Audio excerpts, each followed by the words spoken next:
Hello दोस्तों, आज हम बात करेंगे गवर्नर GOVER गवर्नर के बारे में। गवर्नर जो कि हर एक स्टेट में होता है। गवर्नर की भूमिका ठीक प्रेसिडेंट की तरह होती है स्टेट में, चूँकि हमने पार्लियामेंट्री सिस्टम को अपनाया है, पार्लियामेंट्री सिस्टम जिसमें कार्यपालिका और विधायिका दोनों साथ मिलकर काम करते हैं, है ना। तो इसमें एक अस्थाई सरकार या अस्थाई ऐसे प्रशासक की ज़रूरत हमेशा रहती है, बनी रहती है, जो कभी ना गिरे।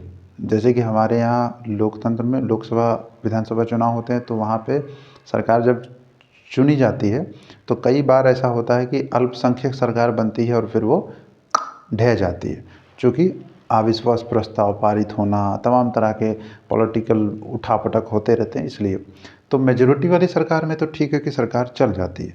मगर हमेशा जब कोलिशन गवर्नमेंट बनता है या फिर कोई भी पार्टी को मेजोरिटी नहीं मिलती है, तब हमें ये अस्थिरता देखने को मिलती है। तो ऐसे में हमें पार्लियामेंट्री सिस्टम को प्रेफर किया, जिसमें कि सेंटर में सरकार जो है, आपका जो मेन सरकार होती है, प्रधानमंत्री प्लस जितने काउंसिल ऑफ मिनिस्टर्स हैं, वो मेन सरकार है। बात उनकी सुनी जाएगी, बात उनकी मानी जाएगी और वही मुख्य कार्यकारी अधिकारी होंगे। लेकिन जो राष्ट्रपति होते हैं, राष्ट्रपति एक सेरेमोनियल हेड हैं या कॉन्स्टिट्यूशनल हेड हैं, जिनके नाम पर सारे कार्य होंगे।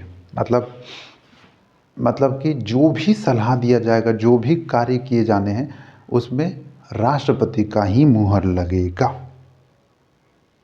और राष्ट्रपति की आखिरी अनुमति के बाद ही कोई कार्य होगा।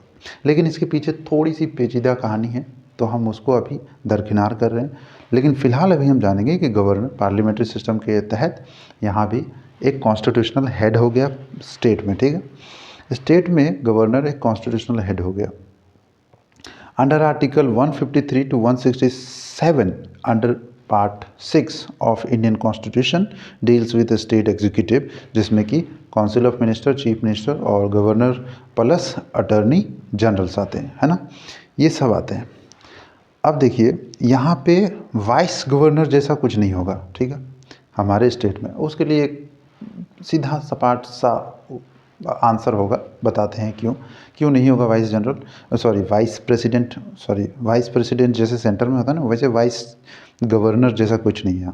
यहाँ सिर्फ गवर्नर है, और ये गवर्नर जो है वो अपॉइंट किए जाते हैं, इनका चुनाव नहीं होता, जैसे इलेक्ट नहीं होते ये। इलेक्शन क्यों नहीं होता, इसके पीछे भी एकदम सहज उदाहरण और कारण है। तो प्रेसिडेंट का हमने चुनाव किया, वो क्यों किया उसमें हमने डिस्कस किया, लेकिन गवर्नर का क्यों नहीं किया इसके बारे में भी बताएंगे। तो अपॉइंटमेंट होता है गवर्नर का, गवर्नर को अपॉइंट करते हैं प्रेसिडेंट। इस तरह से देखा जाए तो प्रेसिडेंट जो है, प्रेसिडेंट गवर्नर को अपॉइंट कर रहे हैं स्टेट में, और स्टेट में गवर्नर सेंटर के एजेंट की तरह भी काम करने लग जाता है फिर।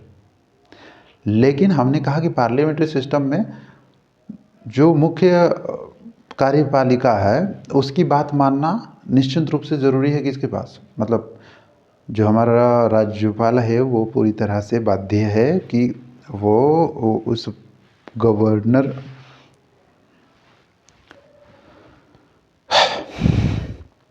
You can do it.